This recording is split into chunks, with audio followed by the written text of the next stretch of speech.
Hi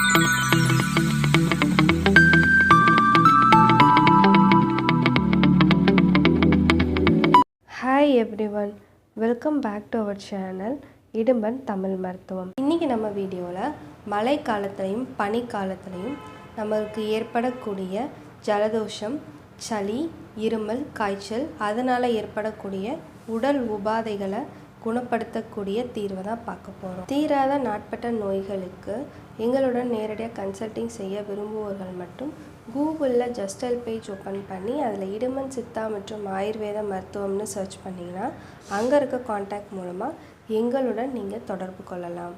மழைக்காலத்துலேயும் பனிக்காலத்துலேயும் நமக்கு ஜலதோஷம், சளி, இருமல், காய்ச்சல் எல்லாமே நமக்கு இயல்பாகவே ஏற்படும்.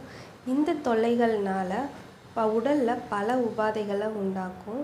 தொடர்ச்சியான மூக்கில் நீர் வடிதல் இருக்கும், தொண்டை வறட்சி, தொண்டை கரகரப்பு, மூக்கடைப்பு, தொண்டையில் எரிச்சல், நெஞ்சு எரிச்சல், மூக்கு எரிச்சல், காதடைப்பை ஏற்படுத்தும். இதனால் நமக்கு உடலில் சோர்வை உண்டாக்கும். எந்த வேலையிலையும் ஈடுபாடு செலுத்த முடியாது. டஸ்ட் அலர்ஜி இருக்கிறவங்க ரொம்ப சிரமப்படுவாங்க. இந்த மூக்கடைப்புனால் சிலருக்கு டஸ்ட்டு பட்டால் கூட ஒத்துக்காது. இதற்கான தீர்வை இப்போ பார்ப்போம். இது ரொம்ப எளிமையான டிப்ஸ் தான். இதுக்கு நம்ம பயன்படுத்தக்கூடிய பொருள் பார்த்திங்கன்னா நயம் பன்னீர். பன்னீர் பார்த்திங்கன்னா லிக்விடாக இருக்கும். சமையலுக்கு பயன்படுத்தக்கூடிய பன்னீர்னு கேட்டு வாங்கிக்கோங்க. நம்ம கேசரிக்கெல்லாம் பயன்படுத்துவாங்க. இப்போ அந்த பன்னீரை தான் நம்ம யூஸ் பண்ண போகிறோம். இந்த பன்னீரை இப்போ எப்படி பயன்படுத்தலான்னு பார்க்கலாம். பன்னீரை லேசாக சூடு பண்ணிக்கோங்க. ஓவர் ஃப்ளேம் வைக்காதீங்க. லோ ஃப்ளேம்லேயே மிதமாக சூடு பண்ணி எடுத்து வச்சுக்கோங்க.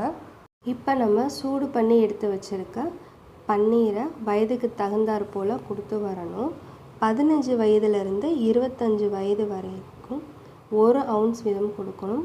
1 ounceன்றது 30 ml, 6 ஸ்பூன் அளவாக கொடுத்து வரலாம். 25 வயதுக்கு மேற்பட்டவங்களுக்கு 2 ounce வீதம் கொடுக்கணும். அதாவது 12 ஸ்பூன் கொடுக்கணும், 60 ml. 10லேருந்து 15 வயது உட்பட்டவங்களுக்கு 4 ஸ்பூன் வீதம் கொடுத்து வரலாம். வயது குறைந்தவர்களுக்கு அதுக்கு தகுந்த மாதிரி அளவு முறைகளை நீங்கள் குறைச்சி கூட்டி கொடுத்து வரலாம். இந்த முறையை ஒரு நாளைக்கு 3 வேளையாக கொடுத்து வாங்க. 2லேருந்து 3 நாட்கள் இதே போல் 3 வேளையாக கொடுத்து வாங்க. தேவைப்பட்டால் சில நாட்கள் இதே மாதிரி செஞ்சு கொடுத்துட்டே வாங்க. இந்த முறையை நம்ம பயன்படுத்திட்டு வரனால நம்ம ஈரலுக்கும் நல்ல பலம் கிடைக்கும், இருதயத்துக்கும் நல்ல வலு தரும். இன்னும் இதுக்கு பல மருத்துவ குணாதிசயங்களும் இருக்குது. இன்னும் இது போன்ற மருத்துவ தகவலுக்கு இதுவரையும் நம்ம சேனல் இடுமன் தமிழ் மருத்துவத்தை சப்ஸ்கிரைப் பண்ணாதவங்க சப்ஸ்கிரைப் பண்ணிக்கோங்க.